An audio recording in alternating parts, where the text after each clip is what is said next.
வணக்கம். நான் உங்கள் உமா ஹைமவதி. வேள்பாரி பாகம் 1 குலப்பாடல் பகுதி 5. தன்னுடைய நினைவிலிருந்து மறைஞ்சு போன அந்த ஒரு நாளை பற்றின துயரத்திலேயே கபிலர் உட்கார்ந்துருக்கிறாரு. அவர் பக்கத்தில் நீலன் அமர்ந்திருக்கிறான். ஆனாலும் அவனோட பேசணும் அப்படிங்கிற எண்ணம் கபிலருக்கு இல்லை. அவருடைய எண்ணம் எல்லாம் அந்த மறந்து போன ஒரு நாளில் மட்டுமே இருந்திருக்கு. இதை பார்த்த நீலன் எழுந்துட்டு ஊர் பழையன் உங்களை பார்க்கணும்னு சொல்லிட்டு இருந்தாரு, நான் போய் அவரை அழைச்சிட்டு வரேன் அப்படின்னு சொல்லி கிளம்புறான். ஊர்லேயே மிக மூத்த ஆணை பழையன்னும் மூத்த பெண்ணை பழைச்சின்னும் சொல்கிறது வழக்கம். இப்படி போன சமயத்தில் கபிலர் அவர் உட்கார்ந்துருக்கிற மரப்பலகையை பார்க்குறாரு. ரொம்ப வலிமையுடையதும் உறுதியானதாகவும் அகலமானதாகவும் அந்த பலகை இருக்குது. இது எந்த மரத்தால் செஞ்சுருப்பாங்க அப்படின்னு அவர் யோசிச்சுட்ருக்கிற போதே ஒரு பெண் ஒரு சின்ன மூங்கில் கூடையில் நாவல் பழங்களை எடுத்து கொண்டுட்டு கபிலர் பக்கத்தில் வைக்கிறா. அவகிட்ட கேட்குறாங்க, இது எந்த மரத்தால் செய்யப்பட்டது அப்படின்னு. இது திரளி மரத்தால் செய்யப்பட்டது. திரளி மரமா? இவ்வளவு அகலமாக இருக்குமா திரளி மரம் அப்படின்னு கேட்கும்போது, இது நடுப்பகுதி தான், அடிப்பகுதி இன்னும் அகலமாக இருக்கும், என்னுடைய குடிலில் இருக்குது, வேணா பாருங்க அப்படின்னு சொல்லி அந்த பொண்ணு சொல்கிறா. இதற்கு பதில் சொல்கிறதுக்கு முன்னாடியே திரளி மரம் அப்படின்றத கேட்ட உடனே கபிலரோட சிந்தனை எல்லாமே சேர சோழ பாண்டியர்கள் கிட்ட போக ஆரம்பிக்குது. ஒரு பழம் பாடல் ஒன்று ஞாபகம் வருது திரளி மரம் பற்றினது. எப்படி ஒரு ஆண் கட்டிய மனைவி உடன் இருந்தாலும் ஒரு அழகான பெண் அவனை கடந்து போகும்போது அவன் மேலே கண்ணை அலைய விடுறானோ, அது போல தான் சேர சோழ பாண்டியர்களும் 3 பேருமே தனக்கான அடையாள சின்னமாக ஒரு அரச சின்னமாக ஒரு மரத்தை கொண்டிருந்தாலும் 3 பேருக்குமே இந்த திரளி மரத்து மேலே ஒரு அலாதி பிரியம் இருந்ததுங்கிறது உண்மை.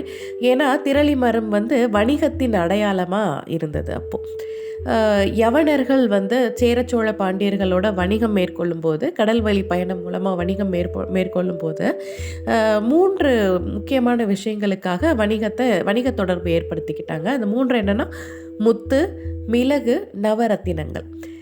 இந்த 3 பொருட்களையுமே கடற்கரையிலிருந்து யவனர்களோட நாவாய்க்கு எடுத்து போகிறதுக்கு மரத்தோணிகளை பயன்படுத்தினாங்க. இந்த மரத்தோணிகள் திரளி மரத்தால் செய்யப்பட்டது. ஏன்னா அதுதான் அவ்வளவு வலிமையானது.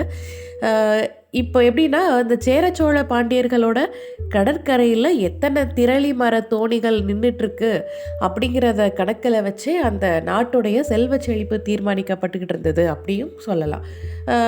யவனர்கள் இந்த திரளி மரத்தை ட்ரோசி அப்படின்னு அழைக்கிறத வழக்கமாக வச்சுருந்தாங்க அப்படின்றத ஒரு நாள் 2 யவன வணிகர்கள் கபிலரை கடந்து போகும்போது பேசிக்கிட்டதை வச்சு புரிஞ்சுக்கிட்டாரு. இந்த ட்ரோசி தான் யவனர்களோட நாவாய்களுக்கு பொருட்களை ஏற்றி போகிறதுக்கு பயன்பட்டது. இப்போ எப்படின்னா, கடல் பயணம் அப்படின்ன போது எவ்வளவு கடல் பயணத்தில் எவ்வளவு தொலைவை கடக்கணும், எவ்வளவு பொருட்கள் ஏற்றுமதி செய்யப்படுது, எவ்வளவு பொருட்கள் இறக்குமதி செய்யப்படுது, அண்ட் இதிலிருந்து எவ்வளவு லாபம் கிடைக்குது, இதை எல்லாமே ஒரு பெரும் கணக்குகளின் மூலமாக கணிதத்தின் மூலமாக கணிச்சிட்டு வந்தாங்க. ஆக வணிகமும் கணிதமும் சேர சோழ பாண்டியர்களோட 2 கண்களாக இருந்தது. இப்படிப்பட்ட ஒரு பெரிய வணிகத்தின் திறவுகோலாக இருந்த திரளி மரம் இங்கே சாதாரணமாக படுக்கிறதுக்காக பயன்படுத்தப்படுதே அப்படிங்கிற ஆச்சரியத்தில் கபிலர் உட்கார்ந்துட்டுருக்கிறாரு. இப்போது பழையன் உள்ளே வரார், நீலன் அழைச்சிட்டு வரான். கபிலர் பக்கத்தில் அந்த திரளி மர பலகையில் உட்காந்துக்கிட்ட, ஏன் இன்னும் சாப்பிடாமல் இருக்கிறீங்க, எடுத்து சாப்பிடுங்க அப்படின்னு அந்த நாவற்பழ கூடையை கபிலர் பக்கத்தில் தள்ளி வைக்கிறார். புதிதாக வந்தவங்களுக்கு நாவற்பழங்கள் கொடுக்கறது அப்படிங்கிறது விருந்தோம்பல் மட்டும் கிடையாது. அந்த புதிதாக வந்தவங்களுடைய காடு பற்றிய அறிவு எவ்வளவு தூரம் இருக்குது அப்படிங்கிறத பரிசோதிக்கிறதுக்காகவும் இந்த நாவற்பழங்கள் கொடுக்கப்பட்டது. எப்படின்னா, நிறைய நாவற்பழ மரங்கள், பல்வேறு விதமான நாவற்பழ மரங்கள் உண்டு. ஒவ்வொரு மரத்திலிருந்தும் ஒவ்வொரு சுவையுடைய நாவற்பழங்கள் வரும். அதை பறித்து எந்த பழத்தை முதலில் சாப்பிட்றோம், எந்த பழத்தை அடுத்தது சாப்பிட்றோம் அப்படிங்கிறத வச்சு தான் நாவல் பழத்தோட சுவை தீர்மானிக்கப்படுது. நம்ம காடு பற்றிய அறிவும் தீர்மானிக்கப்பட்டுட்டு இருந்திருக்கு. இப்போது கபிலர் பக்கத்தில் நகர்த்தி வச்ச அந்த கூடையிலிருந்து கபிலர் ஒரு பழத்தை எடுத்து சாப்பிட்றாரு. அந்த பழத்தை பார்த்த உடனேயே பழையனும் நீலனும் புரிஞ்சுக்கிறாங்க கபிலருடைய காடு பற்றிய அறிவு எப்படிப்பட்டது அப்படிங்கிறத. இப்போ என்னன்னா, நீலன் கபிலர் என்ன பண்றாருன்றத பழையன் பார்த்துட்டு இருந்தான். ஆனா, பழையன் என்ன பண்ண போறாருன்றதுல தான் நீலனுடைய கவனம் இருந்தது. எப் பழையன் எந்த பழத்த எடுத்து முதல் முதல்ல சாப்பிட போறார் அப்படின்றத கவனிக்கிறதுக்காக நீலன் ரொம்ப ஆர்வமா அவர பார்த்துட்ருக்கான். ஆனா, கண் இமைக்கும் நேரத்திற்குள்ள பழையன் ஒரு பழத்த எடுத்து வாயில போட்டுர்றாரு. அது எந்த பழத்த போட்டாருன்றது நீலனுக்கு தெரியல. இந்த பழத்த வாயில போட்டு மென்னுட்டு இருக்கிறம்போதே கபிலர் வந்து பழையன் கிட்ட கேட்குறாரு, "உங்களுடைய வயது என்ன?" அப்படின்னு. அவர் மென்னுட்ருந்த நாவல் பழ கொட்டைய இடது கையில துப்பின மாதிரியேன்னு கபிலர் பழையன் பதில் சொல்றாரு, 97 அப்படின்னு. உடனே கபிலருக்கு அவ்வளவு ஆச்சரியம். வயது என்னன்னு கேட்டா, தோராயமா ஒரு வயத சொல்லுவாரு அப்படின்னு தான் கபிலர் நெனச்சிட்டு இருந்தாரு. ஆனா இவ்வளவு கரெக்ட்டா ஒரு வயத சொன்ன உடனே அவருக்கு எப்படி இவங்க வயத இவ்வளவு கரெக்ட்டா கணிச்சாங்க? அப்படின்னு யோசிச்சுட்டு இருக்கிறம்போதே, பழையன் வந்து அடுத்த ஒரு நாவல் பழத்த எடுக்குறாரு. இப்போ நீலன் அத கரெக்ட்டா கவனிச்சு பார்த்துட்டான். அவர் எடுத்தது நரி நாவல். 2வதா எடுத்தது நரி நாவல். இது துவர்ப்பு சுவைய தூக்கி குடுக்கறது. அப்போ அவனுக்கு தெரிஞ்சிருச்சு, அவர் முதல் எடுத்தது வெண்நாவலா தான் இருக்கும். ஏன்னா, அது புளிப்பு சுவையுடையது. புளிப்பு சுவையோட துவர்ப்பு சுவை சேர்க்கிறம்போது தான் வந்து அதனுடைய சுவை அலாதி அதிகமா தெரியும் அப்படின்னு சொல்லிட்டு, இவர் முடிவு பண்ணும்போது கபிலர் கேட்குறாரு, எப்படி இவ்வளவு துல்லியமா அவங்களோட வயத சொன்னீங்க?" அப்படின்னு.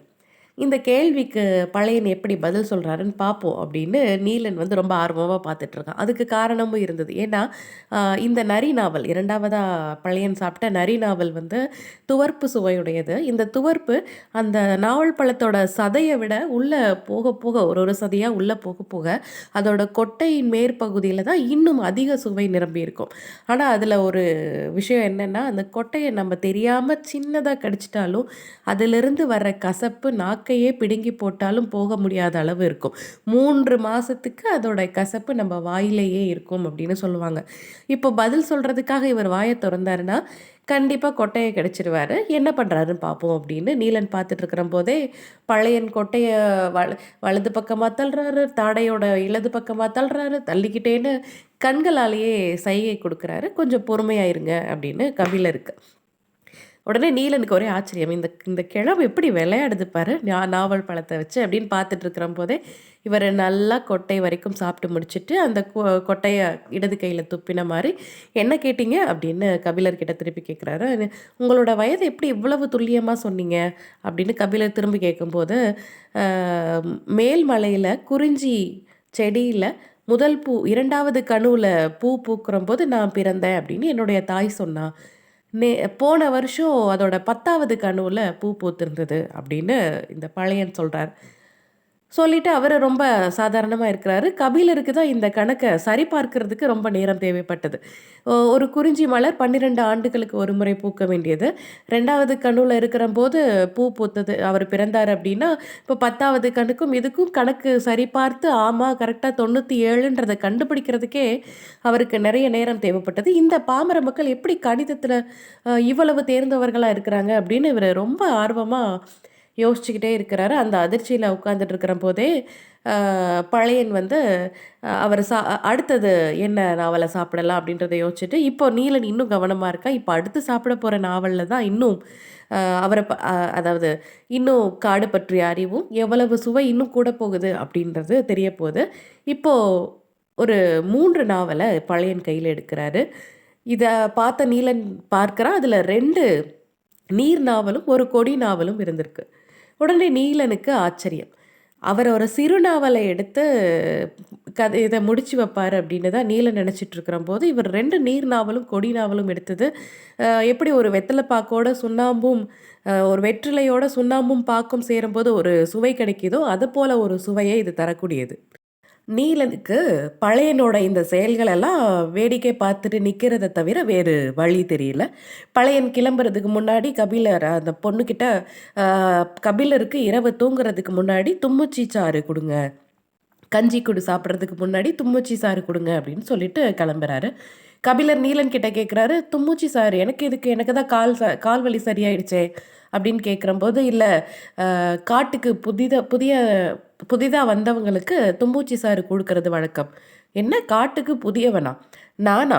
நான் காடு நல்லா தெரிஞ்சவன். நான் நல்லா காடு எனக்கு தெரிஞ்சதுனால தான் பாரிய பார்க்கறதுக்கு தனியா புறப்பட்டு வந்தேன் அப்படின்னு கபிலர் சொல்றாரு. அப்பம்போது நீலன் நெனச்சுக்கிறான், ஆரம்பத்திலேயே பூநாவல எடுத்து சாப்பிட்ட ஒரு மனிதனுக்கு காடோட அறிவு எவ்வளவு இருக்கும் அப்படிங்கிறது எங்களுக்கு தெரியாதா என்ன? அப்படின்னு மனசுல நெனச்சுட்டே, இல்ல நீங்க மனித வழித்தடங்களின் வழியாக காட அறிஞ்சிருப்பீங்க. இந்த காடு மனிதர்களோட வாசனையே படாதது. இந்த காட்டில இதுக்கு மேலயும் நல்ல உடல் நலத்தோட பயணிக்கணும் அப்படின்னா, இந்த தும்முச்சி சாறு அவசியம். அதனால குடிங்க அப்படின்னு சொல்றான். இப்போ கபிலருக்கு ஒண்ணு புரியுது. மூவேந்தர்களாலும் பாரிய எதுவும் செய்ய முடியாது, நெருங்கவே முடியாது அப்படின்னு பாணர்கள் மீண்டும் மீண்டும் ஏன் பாடிட்டு இருக்கிறாங்க? அதுக்கான பொருள் அவருக்கு இப்போ விளங்க முடிஞ்சது. இதோட பகுதி 5 நிறைவடையுது. பகுதி 6 நாளை உங்களுக்காக. காத்திருங்கள். நன்றி.